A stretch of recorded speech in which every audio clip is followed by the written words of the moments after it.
The most horrible things US presidents have done. In this video, I'll cover Harry Truman, Donald Trump, and Lyndon B. Johnson. By mid-1945, the war in Europe was over, and Nazi Germany has surrendered in May 1945, but Japan was still stubbornly resisting. So on July 26, 1945, the US, Britain, and China issued the Potsdam Declaration, demanding Japan's unconditional surrender, or else face immediate and complete destruction. Of course, the Japanese emperor and his military advisors didn't take this seriously, but they didn't know that Harry Truman wasn't playing around. In May, the US made a list of cities eligible for immediate and complete destruction: Hiroshima, Nagasaki, Kyoto, and Kokura. Out of these four, Hiroshima was the unfortunate winner. Meanwhile, a group of scientists in Oak Ridge, Tennessee, were working tirelessly to prepare that immediate and complete destruction. On July 16, successfully tested the first nuclear bomb in human history. Truman authorized its use on Hiroshima, and the operation began. At dawn on August 6, a B-29 bomber named Enola Gay took off from Tinian Island, commanded by Colonel Paul Tibbets. It carried the world's first atomic bomb, named Little Boy, weighing 4.4 kg and 3 meters long, and most importantly, with the destructive power of 15 kilotons of TNT. It was headed for Japan. At 8:15 a.m., the bomb was dropped from 9,500 meters, and after 43 seconds, Hiroshima turned into hell. Between 70 to 80,000 people were vaporized instantly by the intense heat of 4,000 degrees Celsius. Yep, you heard that right. And by the end of 1945, the death toll reached 104,000 people, and survivors suffered from horrific burns, radiation sicknesses, and leukemia. While Truman believed this was necessary to end the war, many prominent political and scientific figures condemned it, arguing it wasn't justified. Why should a country that is on the verge of surrender be attacked twice by an atomic bomb?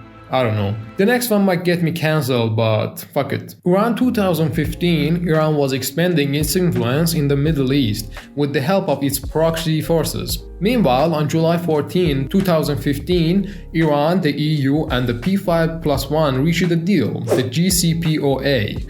Under this deal, US sanctions on Iran were lifted in exchange for Iran halting its nuclear program. Everything was going well for Iran until it wasn't.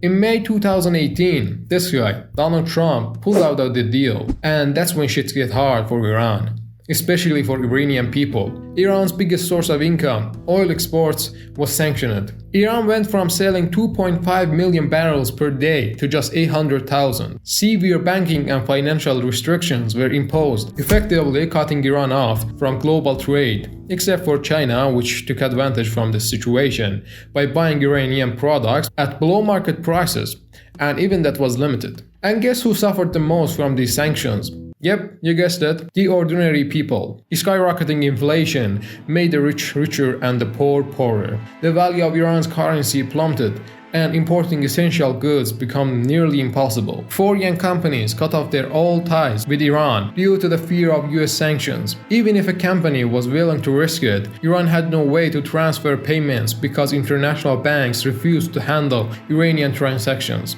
This led to severe shortage of life-saving medicines like cancer drugs and treatments for rare diseases. If you look at Iranian news, you'll find videos of people lining up outside the pharmacies for diabetes medication.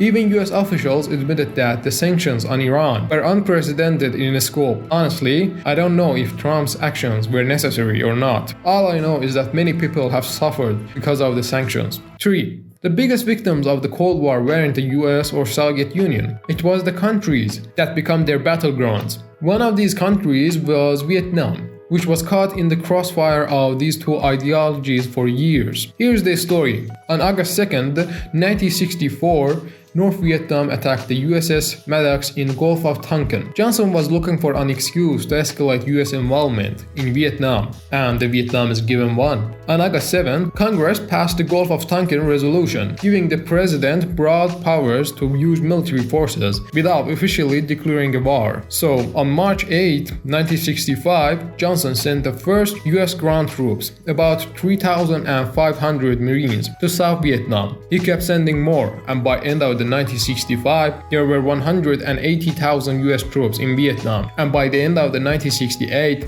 the number reached 540,000 troops. But even this massive well-equipped force couldn't stop the Vietnamese guerrillas. The Vietnamese know the train, but Americans didn't. The Vietnamese were everywhere, underground, in trees, in rice fields, and the Americans couldn't find them. It was like fighting a ghost. So America turned to its most terrifying weapon, democracy. Bombs. The US relentlessly bombed the Vietnam, showing no mercy. From 1965 till 1968, Johnson carried out the largest aerial bombing campaign in history against North Vietnam. Every day, F-4 and B-52 bombers dropped tons of bombs on their targets, and Americans used a variety of bombs, general-purpose bombs like the Mk-84, incendiary bombs, napalm, and the cluster bombs. But joke aside, these bombs were deadly. Estimates suggest that during Operation Rolling Thunder alone, between 3,000 to 40,000 civilians were killed, children, women, and elderly, as cities and villages burned. The Americans didn't stop at cities. Since the Vietcong hid in the forest, the US decided to burn the forest down. From 1961 till 1971, the US military spared nearly 75.7 million liters of chemicals herbicides, the most famous being Agent Orange, over Vietnam's forest, eastern Laos, and parts of Cambodia. It's estimated that 689,000 people were killed or disabled by these chemicals, and around 581,000 children have since been burned with the brief defects, and reports suggested that nearly 1.8 million hectares of forest and farmland were destroyed. The end.